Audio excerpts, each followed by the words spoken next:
Hey guys, how's it going? It's Chris here, author of the Inventions series over on Amazon, Barnes& & Noble, InventionsBooks.com. Today we're going to be looking at some more bonus content, and I'm going to be focusing on fun facts, predictions, foreshadowing, and stuff like that. So basically, we're going to go through into a old document. We have the collector's edition. Obviously, all of this is outdated because this is a few years old, but it still has a section for bonus content because man, I just wanted to include look, we have more stuff in here. This is actually everything they're going to be saying here is to be considered loosely non-canon or whatever have you. I mean, some of the fun facts don't necessarily line up anymore, but we're going to still go over. I'll talk about it as we get there. This is something I was working on, an index or whatever it's called, where it just kind of like has like terminologies and descriptions of things, and I was going to be compiling that. I still plan on doing a compilation of stuff like that at some point. I have a document that I started, but it's not really organized. It's kind of a lot to figure out. But this is just some general information I was writing down.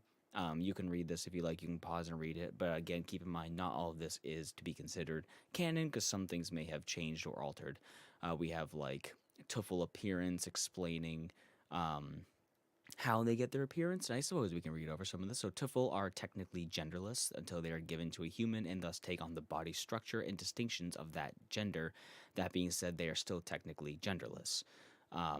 When a Teufel takes over the host, these sexual organs are smoothed over, leaving no visible genitals or fingerprints. So people don't have like men and women don't have nipples with Teufel taking over. There's no penises, there's no vaginas, like those. There's no butthole because Teufel don't defecate. They're fucking whatever. It's like their essence is like a blanket being wrapped tight around the person, so it all kind of just gets covered and smoothed over, whatever have you. So technically, and that's just kind of like a whatever thing, but I know I have mentioned it before at some point. I know I've talked about it briefly. It's kind of weird to say like, and my nipples were gone. Like, I'm not going to say that in the book. Just kind of be like, I'm smooth like a mannequin, I believe is how I described it in, I think, book one.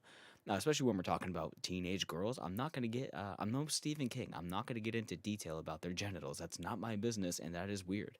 While Tuffle are still bound to their human, their appearance is pretty basic, usually taking on the general appearance of the host while undergoing very small changes. The most common aesthetic changes that occur are as follows: weight loss, head or facial hair growth, hair becoming more jagged and most commonly turning black.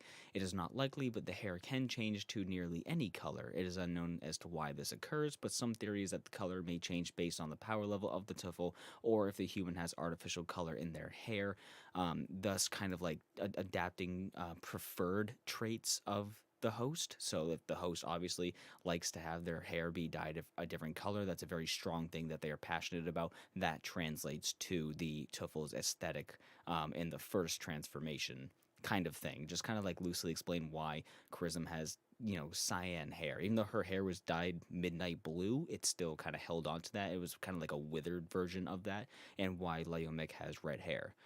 More changes include black eyes with purple irises, gray skin, and a height increase and a change in their voice. Once the tuffle becomes whole, i.e., the human is gone from the body, some aesthetic changes may take place again. Dark markings on the face or body may take place of human blemishes like freckles, stretch marks, birthmarks, deep scars, and things of that nature.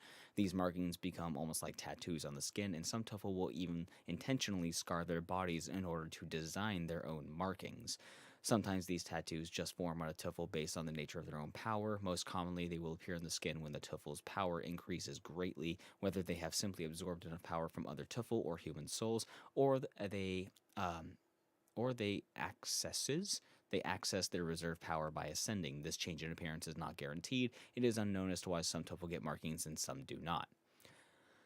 These markings carry over between tuffle, but can appear differently in different hosts. If one tuffle had markings on their face from any other reasons stated prior, these markings can be transferred to the one that takes their anima and will most likely take different shapes based on the new host power. This transfer is not guaranteed. So essentially saying like, if one tuffle did have markings and one doesn't, and then the one that doesn't kills the one that does, then the one that doesn't may adapt similar markings from that previous host, from the previous tuffle rather. A Teufel may alter their appearance to a degree once they are whole. However, once they are whole, any hair they cut off will not grow back. If the Teufel is in control of the host body and cuts any hair, it will grow back to its default state during the next transformation, and the host hair will not be altered. If the host alters their hair, the Teufel's hair will grow in its predetermined extra length. The skin tone of a Teufel was designed to be gray, symbolizing the loss of one's humanity. Again, all that stuff is to be considered semi-loose canon because some of this stuff may have changed. A lot of this is a holdover from very, very old documents where I was just trying to build out the world, but I hadn't gone back to it, and then these things get cemented as truth within the context of the story. But this is just a little bit of a guide. We have the 7 stages of Teufel's power. We have the embryonic stage, when an abundance of negative traits of a human soul are filtered and come together in the ditch to form the basis of a Teufel. So again, this all takes place in the ditch, and this is where sin is going and just stirring and churning and brewing the souls until they all kind of coagulate into a being that suits the needs of a Teufel. In this form, the Teufel have a consciousness and are lingering in the ditch with its siblings. It is required to use the feeder, which is a section of the ditch, to develop further, or it will die. If it dies, the energy it has will be released and consumed by the other Teufel. So kind of like beta fish, they just turn on each other once it breaks down. The fetal stage, when a Teufel is first given to a human and has yet to kill anything, that is the fetal stage. This is where the Teufel takes on the gender traits and appearance similar to that of the host. The Teufel's attributes, bone strength, and senses increase anywhere between 40 to 110% of the host's own physical attributes.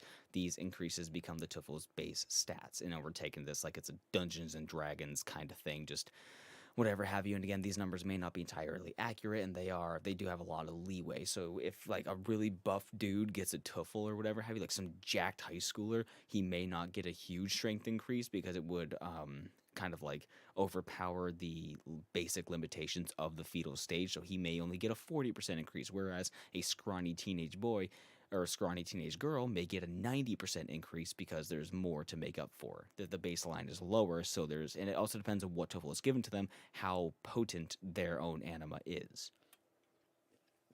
Which is something that Sin does consider when selecting Teufel. When selecting an anima to give to a human, he observes them before giving it to them and understands their own limitations, their own strengths, and their own woes and whatever have you. So he'll give a specific Teufel he knows is going to give them an increase that would make it make them a fair opponent for other Teufel. So he tries to get them all at an even baseline. When in control, the Teufel's skin becomes denser and is able to withstand about 50% more damage than a human skin. So if a human went and got a steak knife and cut their arm with it, the Teufel could theoretically not get cut by that steak knife. They gain their first passive ability, which is an internal and external healing factor, all around averaging at about a 55% increase in healing speed and efficiency. Again, these numbers may not be entirely true, it's just kind of what I was writing. Unique melee ability is available. Almost every Teufel has a unique way to engage in melee combat. Alice has Alice has her claws. Destro has his underarm bone blade. Lyomic has the needle hairs on her skin. Ira would have his tail, and then you have people like Magcrow who didn't get a melee ability, so he had to get creative and use his energy to create his own melee ability in his daggers. It is rare, but some Teufel can start off with their first demonic ability already known, say, for example, Lyomic has her mind-altering abilities, and then, Alice would have her, her slash ability where she can focus energy in the claws and do a cut in the air and send energy from her claws outward as a physical cut kind of thing. Most Teufel do not stay in their fetal stage for very long and acts more of a transitioning stage of power, because when they are given as the embryo to the fetal, when they are given as a fetal stage, they pretty much immediately kill the people close to the host and the reasons why they took the deal in the first place, so they immediately jump from fetal to development stage 1. This stage is achieved after the new pair kills their first human, and the essence of that human is absorbed successfully. This usually occurs soon after they transform, as I just said, and the first time given the circumstances are most presented with. And for the first time given the circumstances most are presented with.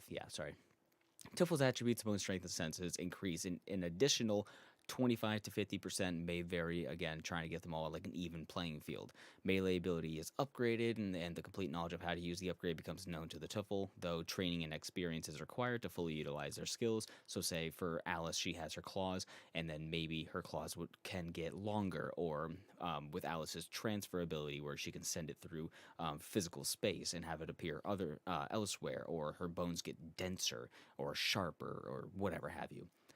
Teufel skin can now withstand 20% more damage. First demonic ability is available for use. Not all Teufel are guaranteed to learn the same number of abilities, if any at all.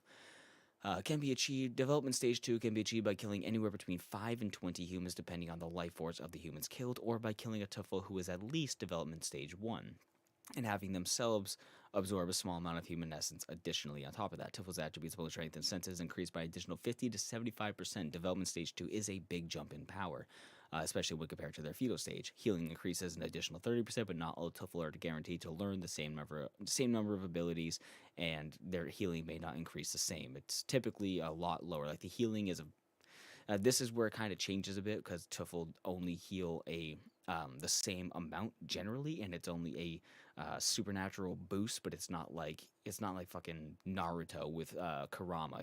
They're not like healing an outrageous pace, you know. It's just like, whoa, yesterday I had a broken arm and 5 slashes across my chest, and tomorrow I'm manageable. I'm not dying, but you know, whatever. Development stage 3 can be achieved after killing another 10 to 30 more humans, depending on the life force of the humans killed, by killing a Teufel who's at least development stage 2, and a combination of multiple humans in our Teufel, or killing at least a development stage 1 Teufel. So this is where it gets interesting, because like Teufel will realize that, like, especially at this stage, that going out and killing a lot of people is, one, a risk for being found out, for getting caught, and for just like it's not worth it outside of their own bloodlust, so they don't go out of their way to kill that many people, when they could just overpower one of their siblings, especially because now at this point they can sense each other a lot better, and typically will be whole at development stage 3, so they can use the rift and just seek out their siblings. They get another demonic ability. Their first ability becomes more powerful. Melee ability is charged with demonic energy, which causes it to deal more damage. So like it will get coated in more demonic energy, so it's just more potently damaging. Permanent cosmetic changes to the Teufel's form may take place, i.e. horns, hair, or skin color could change. Irises may get bigger or smaller. Markings on the face or body increase in height, and etc. Not all Teufel are guaranteed to learn the same number of abilities. Then we go down here and we continue to whole state, when the host soul is entirely removed from the body, which this typically would happen at like development stage 2 or so, especially if they're killing a lot of people over Teufel, then their soul is getting shredded a lot faster. That's kind of like the dichotomy of it. Do we kill Teufel and the human will stay there longer, holding them back because having the human is ultimately a detriment to Teufel? Or do they go and kill a lot of people and kind of spend a lot of that time, make themselves vulnerable, and just like, you know, put themselves behind in the race to eradicate the human part of their soul so they can become whole quicker, because murdering other humans destroys the human soul. So it's like, do we kill more people and get rid of the human to become whole, or do we kill more Teufel to get stronger in power but still be held back by the human inside of us, and we're vulnerable if the human is present, and if we get jumped and I'm not the one up front, then we can get killed a lot easier. So it's a whole, like, you know, how do we manage that kind of thing?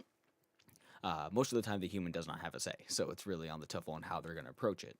The human body now takes the appearance of the Teufel as its permanent form when they are whole. The passive ability to open up and travel by a rift is available, though it could be available earlier. It just would kill and harm the human soul in a way that is detrimental to the Teufel, because if they're killed that way, then all that remains of their soul is going straight to the ditch and not being shaved off to feed the Teufel.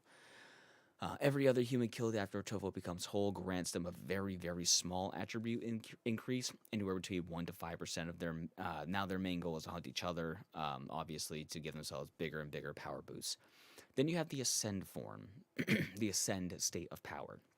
Ascension is not a development stage. It is a temporary form a Teufel takes when they have a lot of base demonic power and a whole lot of demonic power reserves.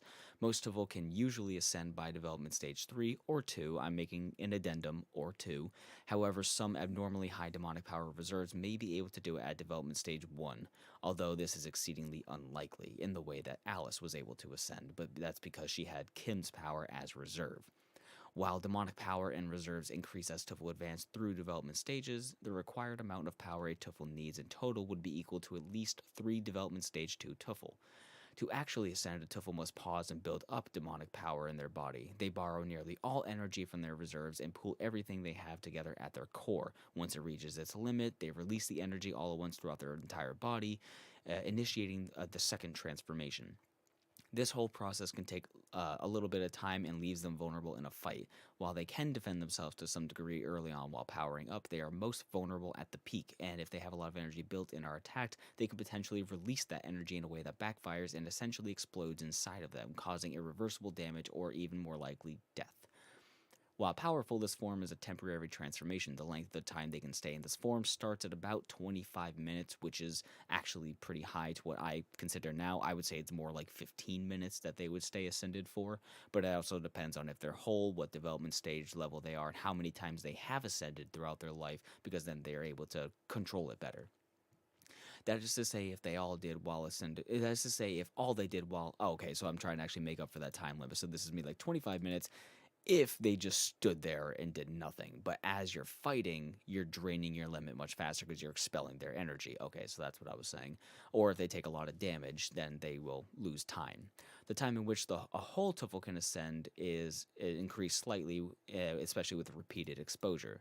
Sorry, I'm trying to like not read it exactly, but like also I end up saying the same thing that I was thinking. So however, this form has a long cooldown period. They cannot ascend again from anywhere between a full day and up to a week, depending on how much energy they used, how much rest they got after, how much damage they took, yada yada.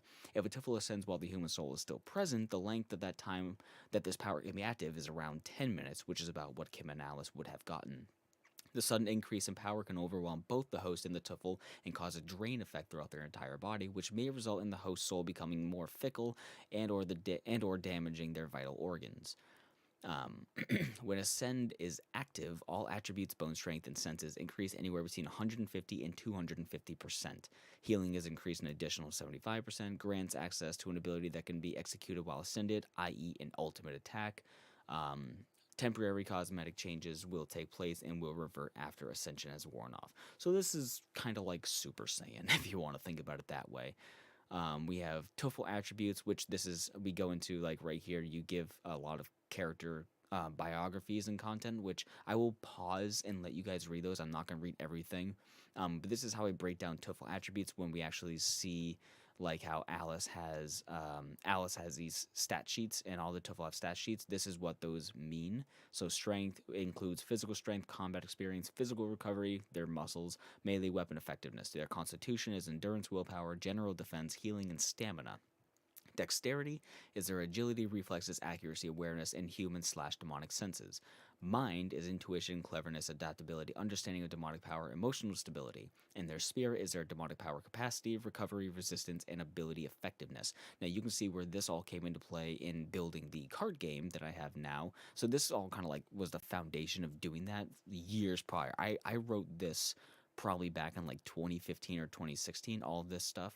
So again, keep in mind all the stuff you see here is to be considered loose cannon, especially Teufel statistic numbers. Now I'm going to scroll down and we have character biographies.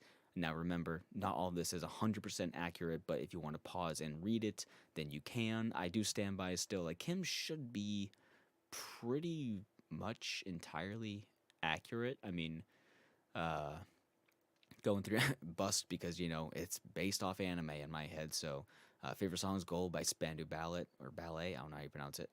Fucking fantastic song. Lots of like general likes, dislikes, fears, whatever have you. So we're gonna scroll down, and then we have Alice, where you have nicknames, human host, known abilities right here, her ascend, height, weight, eye color, all that stuff, educational background, general likes, fears. Again, you can read all that if you want. Pause it. Then you have Alice's stat sheet, which again, this is definitely to be considered not canon because I have adjusted her stats since to better fit other characters' stats and make them more aligned. So this was going off of a 250 point scale. So this is just, whatever. You have Alex. This is his stuff. Pause and look at that. Freebird by Skinner, because of course it is. You have Tansu. And actually, this is something that has changed. I wrote Kari's full Kari's name as Yukari, but it's actually Hikari, so it would be um, Hikari Hikono, which is kind of silly, but that's what her name is.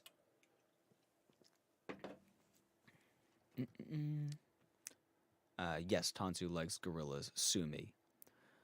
Then you have Kari Hikono, which again, full name Hikari Hikono Konoma, nicknames, birth, age, her father, her siblings, spouse. Yeah, she does have siblings, and they are traditionally Japanese based. And there's a whole small backstory written with Kari and her family. It's just like very, very quick, just like an idea thing, which, whatever. Then this is Tansu's father, Nakito, who is Asian, Japanese Asian American, so he's a little bit more. Cut that part. Yeah, so that's Nakito. Scroll down here, we got some Joey stuff right here. Pause and read that. Going down, Stacy. Pause and read that. Again, just gotta reiterate, this is not everything is to be considered canon or entirely accurate, especially like years and dates like this. Like, who knows? It could be completely wrong. Leomic. And then we have Leomic's stat sheet, which again, look at that if you want to, but it's not canon. We have Felix. One of my biggest problems I had trying to figure out with this is trying to like make it work in a book format. Like each one has to be their own page, which just makes it entirely messy, just so messy. Chrism. Now this is interesting. I want to look at this. So Christine Matthews, female, 19 January. I don't know if 1962 is correct. I think it is. I don't know. Yeah, so she's technically 41. I think that's correct. I don't know. Kayla, Mark, and Michael. Yeah, I think that's still correct. I'm really bad at remembering the shit that I write. Yeah, again, this is Chrism, not Christine. This should technically be Christine, and Chrism should be separate, I guess, in a way. Let's see. Hobbies, visiting beaches, standing on the shoreline, general likes. She does not like eradicating Teufel. That is incorrect. She hates that she has to do that because, well, yeah. Biggest fears. Okay, and then this is definitely not going to be correct. All right, so now we get to the fun facts and old notes. This is just a whole lot of random stuff. Some of it I've talked about before. Some of it will reference back to the other behind-the-scenes bonus content stuff. But yeah, let's get into it. So Kim's name was originally Anna, which is why her middle name is Anne, Kimberly Ann Avery. In the first series of artwork, Kim's hair was blonde, as you guys have seen in the other video. Tansu's name was originally Stephanie, and she was Caucasian. Another little note right here is that Tansu's last name was Hikari. Was it Hikari? No, cut that part. Alex's name was originally James. The name Kim wasn't based off anyone in my life. Rather, it originated from a skateboard deck design I used in Tony Hawk's American Wasteland. The deck that I would typically use was from the company Hookups, in which their artwork featured sexy anime girls. I chose the design and used it throughout the game and decided to name the girl on the deck. I named her Kim, which then became my default character name for girls in most scenarios. I will bring up that picture. Let me show you. This is some of the stellar content that you'll get if you subscribe to my Patreon. Just some behind the scenes random stuff. So miscellaneous book stuff. We'll go down here, and this is the character. You're not going to be able to see it very well. This is the character on the deck that I named Kim. Just you can see brown hair, and that's about the only similarity, because Kim is... I mean, maybe that's where red came from, was the fucking mini skirt, but... yeah, and then this is the image. It's too fucking small, but, like, yeah, you can see that. Also, while we're here, we'll see it in a minute, but that's food. Very old pictures of the first handmade copies of the book. And then we actually have a manga that I started doodling myself just for fun. I was just messing around trying to figure out if I were to just like do it myself as a manga, as a quick sketch thing, then how would it look? How would it be? And then this is not canon. This doesn't actually happen in the story. I was just like writing an alternate scene of something from book one and how that might play out, but it was just kind of test something. That way I didn't have to follow all the everything exactly as I wrote it. I was just like, we're gonna write this from a quick mental draft or whatever. So, yeah. I mean, there's actually more. Kim has a conversation with Nakito, not Nakito. Kim has a conversation with a needy in the hallway of school, asking about his sister. Bell rings and they just kind of talk or whatever have you. Just very quick little doodles, whatever have you. But yeah, I thought it was fun. I enjoyed doing that, and if I had the patience or talent, I totally would do it again. But nah. Let's get back in here. In one early version of the book, Alex pulled Kim from school when he believed she was a sociopathic liar due to Sin. Excuse me, don't scroll. Due to Sin creating illusions around her behavior, he then tried to homeschool her, which only heightened the abuse. And then this evolved the story into being like he homeschooled her for 2 years, and which got Joey more involved because he's like, "Why are you pulled from school? Why won't you tell me what's going on?" She's obviously being physically abused and emotionally abused, and Joey's trying to break in to figure out what's happening. And it just the dynamic of the story was completely different. Sin was originally written as the Slender Man from Creepypasta / Marble Hornets, but due to copyright and the fact that it became a bit of a joke on the internet, I debated on making him into a shapeshifter with no real form, who appeared as Slender Man to kids, but that idea was also scrapped. An example of that, the shadow limbs that Sin has are a holdover from when he was written as Slender Man, because Slender Man does have these tendril arms that come out of his back. I just like the idea of this old man having a bunch of lanky ghost arms to defend and attack with. Instead of Joey's sister falling ill, Natalia, it was his mom at first, but I felt there were just too many parental issues in the books already, so I made it his sister, who I know I have mentioned in the books, but it changed. The context of that has changed so many times, and when I mention it, where and how much I say has changed. I believe his sister Natalia has leukemia.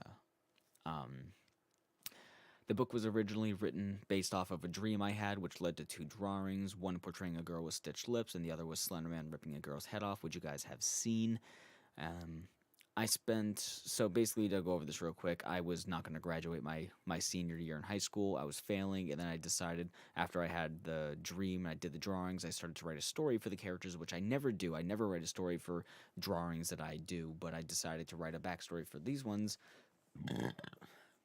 The story of the girl with stitched lips that I called Never Lie, and I ended up turning in those 40 pages of the short story, and the assistant teacher who was helping me out in the last bit of school was actually able to use that to make up some of my grades and give me the boost that I needed to actually, put my foot on the gas pedal, and ended up graduating. So, yay, if I didn't write the books, I never would have graduated. The face I always gave Sin in my head while writing was a mix between a couple of different anime characters. One Yudo from Hellgirl and Hanya in his old man disguise from Rurouni Kenshin. Even though that's not how he really looks, that's just how I always pictured him. I can show you one Yudo from Hellgirl, but Hanya, the old man disguise, I cannot show you. I can never find a picture of it. I'd have to pull up the actual episode and find the moment, but one Yudo, I will show you that real quick.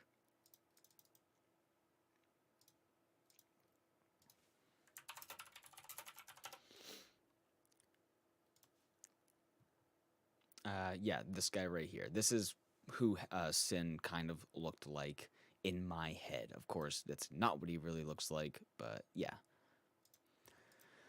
Let's see.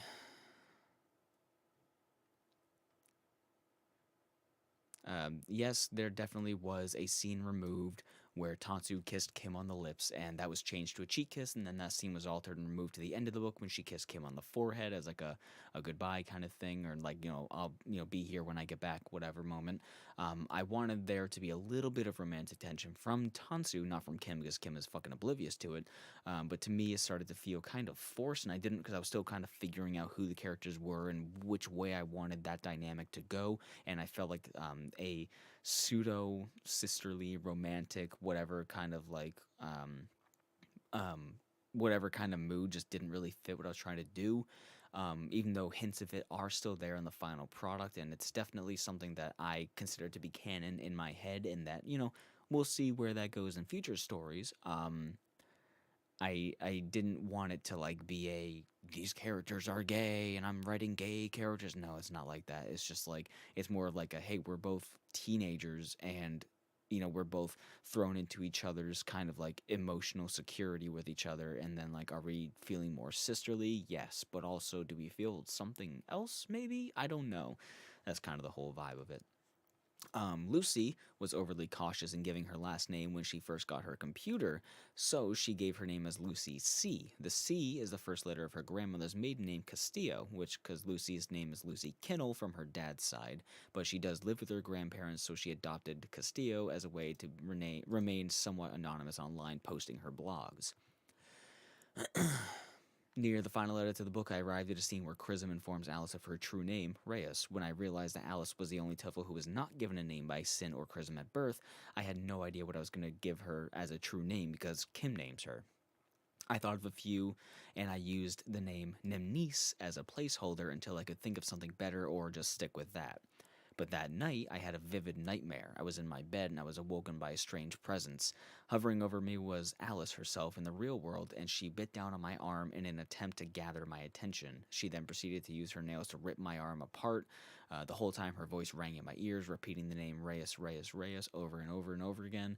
When I woke up, I immediately opened the notes on my phone and wrote down the name and how she pronounced it, and thus became her true name. So Alice picked her name. Destro had horns. We've already seen that in the drawings originally, but got rid of that. Kim's character was originally 13, and after a friend's suggestion, I aged her up to 15. But when she was 13 in the original thing, she was very innocent and naive and just kind of not dumb, but just like super reserved and childish. She was obliviously happy, trying to like force herself to be happy despite her circumstance, which was super fake and which kind of like cascaded up until she broke down.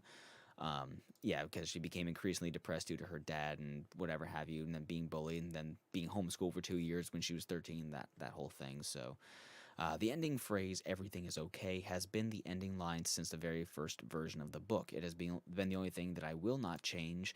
However, I have added the epilogue, which obviously ends differently, but "everything is okay" is the last line of the main part of the book.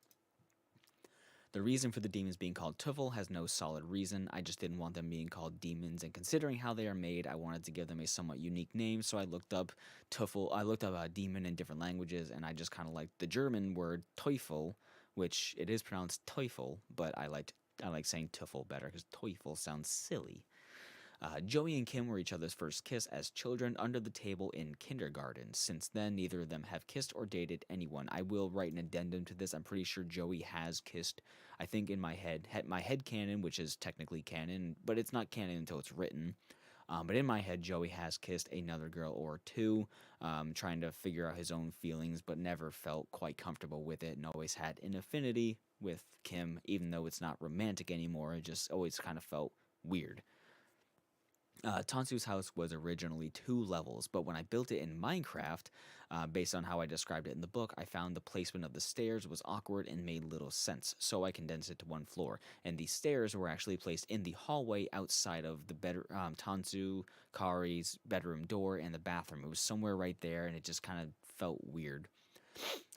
At one point, I deleted the last 100 pages and completely rewrote the ending. During this time of literary renovation, man, look at this guy, I added the character Chrism, and then went back and made her a character throughout the rest of the book. She quickly became a huge part of the story, and everything fell into place. I added Chrism because it was like, with the power discrepancy of Sin and Kim and Alice, there's no fucking way they're actually beating Sin. Like, and that was clear from the get-go, that there's zero chance. Even with Sin being as weakened as he is, given his powers not complete, there is just no way. Plus, it's impossible, it should be technically impossible for divine power to die. It has to be transferred, but they would still have to be powerful enough to kill him and have a strong enough host body to take that power. So I wrote Chrism in there, and Chrism was this character that came in there and just, at the end of the book, as you know, did what she did. So then I had to give her a reason to exist, so I had to write her. Another ending of the book that crossed my mind was I was going to cut it off after the final fight, having it end with Tansu being killed by Sin during the fight as a ploy to draw Alice's full power out and have her gain full control. Kim went into an uncontrollable rage and nearly kills Sin, but he retreats and she spends the rest of her life hunting him, forfeiting her humanity for more power and kind of like bonding with Alice further to the point where she doesn't go to the ditch and they almost become one. Obviously, that didn't happen for a lot of reasons, and a lot of this stuff doesn't really make sense with how I wrote the backstory to everything now because that didn't exist back then. The scene where Kim wakes up from a nightmare and discovers she was incredibly close to murdering Tansu had one part removed in the final version. Kim had had the nightmares and entered the bathroom. Then she got so upset that she was going to take her own life by swallowing any and all pills in the cabinet. After swallowing a handful of pills, Tansu enters the bathroom and forced her to throw them up. Kim, now even more emotional, loses control of Alice and then almost kills her, and that's where Tansu discovers. And this actually was the way that that went down for like the first four iterations of the book, maybe three, but like the first bunch where this is how that went down. And there was a different scene where I thought, having Kim attempt to take her own life because she's so overwhelmed by that stuff. But also, I didn't want to just like have that be focused on because that's like there's already enough disturbing stuff in there. I don't want to put her through that on the page, even though it is referenced at some point that she has had those ideas in her head and even almost executed that in the past. That is mentioned, but I just didn't want to write that. Teufel were originally written as a personification of the host's hatred and anger, not sentient themselves, rather a mimic of the host's negative attributes. Then I evolved the idea and made the Teufel their own separate entities entirely. Some old ideas I had for these Teufel souls came from were having them actually be separate human souls corrupted by sin and then gifted to a human, which kind of, but it's more of like it's a stitched together soul from other soul fragments. For example, Alice at one point was a poor German girl living alone on the streets during World War II when Sin found her, and this is back when Sin had a completely different backstory, mind you. Hence the Teufel having a German name at one point. I believe we'll see later on, I'll let you pause and read it, but I think Sin was like a German philosopher that stumbled upon this like demonic world of deals and monsters and shit. At the time in the writing process, Kim took a German foreign language class, coincidentally, and her and Alice could go back and forth speaking German inside. The characters Lucy and Lust have gone through the most amount of backstory rewrites. One in particular, she lived with her drug dealing parents, and she ends up killing them with Lust, only to subdue their power and hide out for years until she rejoins society, thinking that the demon inside her was actually dead. Because Lyomic does this thing where she just stops talking, stops communicating entirely, stops putting her energy out there, and just basically hides under her skin, making her go kind of crazy and thinking that the demon is there or not. When she convinces herself that the demon is gone, she tries to reintegrate back into society, but she loses control, murdering nearly 100 people in like a big supermarket mall place, and then she takes her own life by climbing to the roof and jumping off the roof. But Leomix survives this inside her body, and Sin finds her body in the grave, but leaves her there as a test to recover on her own. This does change a lot in the way that the drug dealing parents got transferred to Felix. And then Lust or Lyomic is in the grave, but Chrism and Magcro discover that she has energy, that her animal is still alive in the grave, and leave her there to see if she can recover instead of Sin. The gun that Alex had never had a specific origin or reason for existing until I included it as part of the transgression story, and the bullet that Kim dropped from the cylinder is the same bullet that Alex nearly took his own life with at the end of transgression. The number sequence 332 finds a way to come up in the book. There are many reasons for this. Assigning these numbers with angelic references all represent resonance and balance, which is a big theme throughout. The number 332 is a combination of energies of the numbers 3 and 2. The number 3 appears twice in the sequence, which amplifies its influence all around. The number 3 alone signifies creativity, adventure, courage, skills, talent, forgiveness, communication, honesty, blessings, compassion, bravery, courage, discipline, inspiration, blah blah blah, all these things. I think I just skipped that line. The master number 33 symbolizes all of these things, humankind in general. The number 2 symbolizes diplomacy, duality, relationships, partners, blah blah blah blah blah. As a grouping of all these stimuli, the number 332 signifies compassion, helping others, honesty, duality, adaptability, balance, harmony, trust, forgiveness, communication, optimism, relationships, and teamwork. Or therefore it can represent those things, and 3 boosts those things. So yeah. Now, here are some Sin backstory ideas. I had no idea who Sin was, and this is me trying to figure it out. Obviously, this is before the Council, this is before Akram, before Devil to the Dam, before all of that. This is like 2016 or 17 or whatever have you, and these are literally directly copy and pasted notes that I had on my phone that I just put here and barely organized. So I'm not going to read this. I'm going to scroll, and you can pause and read what you want to. So pause and read. Pause and read. If you want to, I don't even remember most of this stuff. So yeah, that's a old sin backstory ideas. So there are a lot of significant. I'm gonna keep that in. There are not. Fuck my ass, dude. There are a lot of significant dates, hidden meanings, and foreshadowing throughout the books.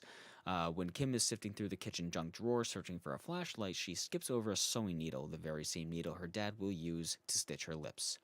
When Destro is defeated by Alice, he is shown to have a psychotic meltdown where he talks to an unknown girl in his head. That girl is Alyssa, the sister he murdered that he believes haunts him. While she doesn't actually haunt him, the guilt he feels for what happened to her is so intense that he has conjured a vengeful manifestation to just torture himself with.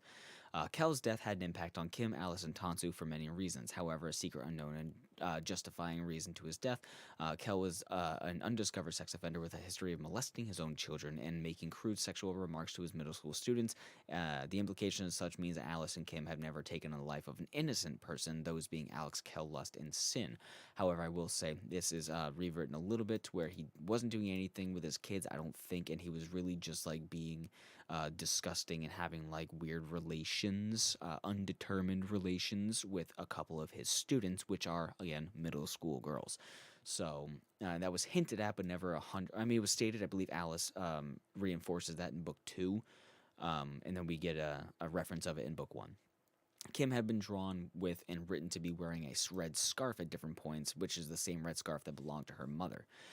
It was stated in earlier versions that the story took place somewhere in Maine. While that isn't specifically stated as canonical, it is a good reference point as to where it all would be taking place. Additionally, sorry, that was my chair, not a fart. I'll do it again. See, that was my chair. Additionally, the town she lives in was never given a name and still does not have a name. Uh, Impurity features heavy themes of Lucas being a blank canvas and defined by his father's and stepmother's will and desires. The word gesso, or gesso, I'm not quite sure how it's pronounced, is used to describe Lucas as a person starting off blank, and by this point in the story, he has been textured by a myriad of new experiences and is ready to be painted. As follows the chapter Charred Canvas. The canvas refers to Lucas and how everything he established and built himself up as has amounted to loss. Transgression Chapter 1 is called the butterfly effect because if Alex hadn't shown up to work drunk that day and gotten fired, theoretically he never would have met Rachel and thus never made a deal with Sin, meaning Chrism would not have rediscovered her humanity after the preceding events, and Sin very well could have succeeded in his plans.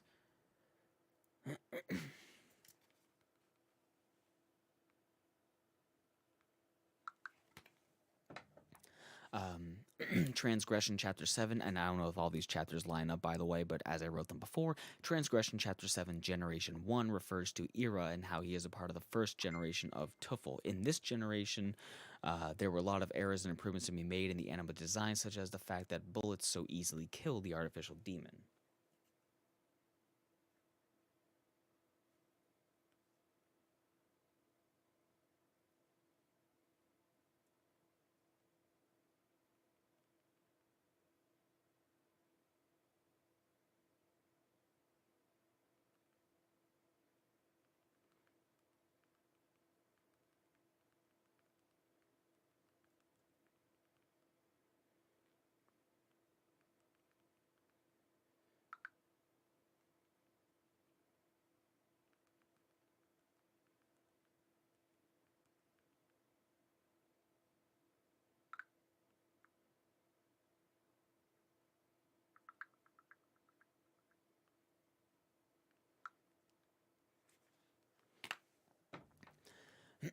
Transgression, Chapter 9, Civi Amari Ama, if that's how you pronounce it, I don't fucking know. If you want to be loved, love, by Seneca. Seneca? I don't know. Of course, this is referring to Alex letting go of his rugged nature and tearing down his personally established walls to invite in Rachel's affection and let his own show for the first time since his mother's passing. Kim's birthday is December 12th, 1988, which this is accurate. If you add together 12, December 12th, and 1988, that's supposed to be 1988, you get 2012, which is the year I started writing the book, which is the birth. Alex's address in Transgression is 250 Morrigan Way, apartment number 78, second floor, second door on the right. And together, you get 250, 78, 2 and 2, and you get a total of 332. Hibeloma, Chapter 4, Legacy 105, is a chapter where Lucy writes a blog which is interpreted as a warning by Kim in the future. The chapter's name is a reference to the blog itself, which is 105 words long. Vengeance, Children of Faust, these chapters probably definitely do not line up, by the way. A Place for Us All is named such after Lucy's blog, and in turn is the chapter where she directly faces Lust, or Lyomic, because Lyomic's name was Lust.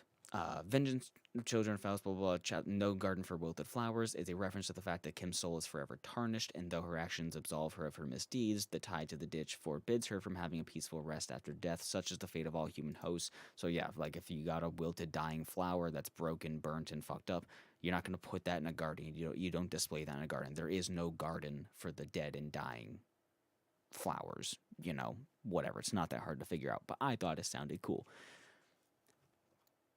Now, that is going to be it for this. Thank you all so much for bearing through all this 45 minutes. Oh my god. Thank you so much. I hope you guys have a great day. Bye-bye.